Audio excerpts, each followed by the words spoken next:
We should make full disclosure, you don't think Atlanta is necessarily going to be one of the finalists? I think we are one of the finalists, actually, but it's really? sort of, I mean, we do have transit issues. Those are well known. Actually, there are counties in Metro Atlanta who are talking about changing or maybe paying for public transit just in response to Amazon. So it's showing that in a lot of cities how they're willing to do anything to potentially increase their odds of getting Amazon. So here we have a list of what you regard as the 5 cities in North America with the best shot, and you have Atlanta on there, along with Dallas, Washington, D.C., Boston, and Toronto. What do these 5 cities have in common that, to your mind, satisfies what Amazon is looking for? I'd say it's a combination of talent. I think talent is the #1 variable they're going for. The infrastructure in place, whether it's airports and highways and universities, things like that.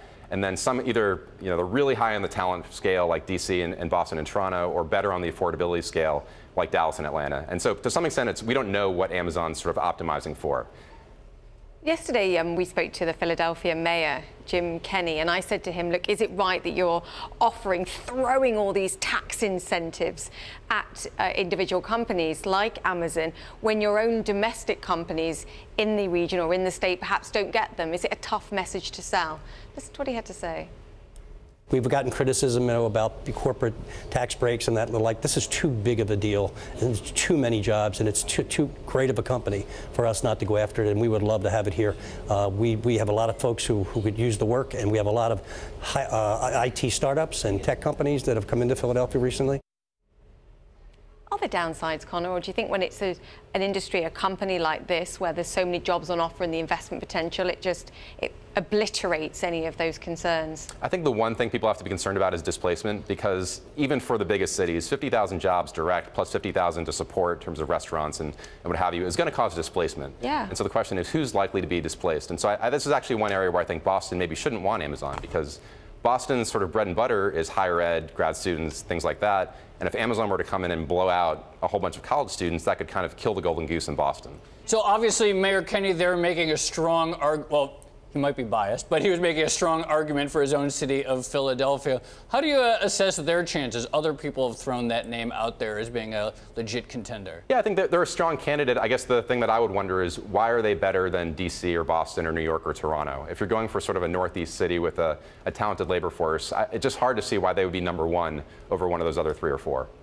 The bigger picture perhaps here is the fact that Amazon is expanding and building a second headquarters. It's going past the Northwest or the West Coast in general, right? You have a theory where you talk about there's a installation phase of technology, and then there's a deployment phase. And we're now entering the deployment phase. How does it differ?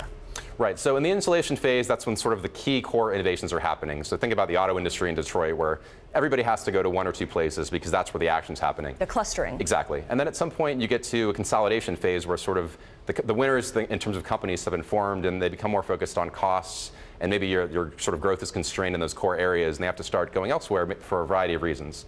And it just seems like we're getting there in sort of tech, between housing costs in the Bay Area, big companies already being formed. They can now think in terms of longer term than a couple of years. But if you're going to these, and I use the term loosely, second-tier cities or smaller cities, then perhaps you suggested that then eventually helps with a redistribution of income and a kind of tackling the inequality situation that we have to some degree. Do you think that's the truth here? Absolutely, and I think politically you'll see that whatever the winning state is, especially if it's a red state in, say, the South or the Rust Belt, immediately they're going to become much more pro-tech, much more pro-globalization, and that could change the politics in a state like that. And ultimately, housing has a big effect here, because if economics is supposed to work, eventually that cheap housing advantage that the rest of the country has over the Bay Area should start to outweigh some of the costs and look appealing. And so it appears that that's a factor behind Amazon's move. Yeah, and I think wherever they go, like I say, I think Atlanta is kind of the New Jersey of the future of the South, where it'll be congested and more expensive, and it won't have the benefits that it's had historically, and they'll have to figure out what to do, just like Philadelphia or New Jersey is now. You said it could change the politics. What did you mean? Well, you're already seeing, for instance, in Georgia, where I live, Brian Kemp, who's sort of a more Trumpy gubernatorial candidate, has already said that he really wants to win Amazon. And so I think you're going to see over the next year and a half, as we do these races, that their political message will change to be appealing to Amazon.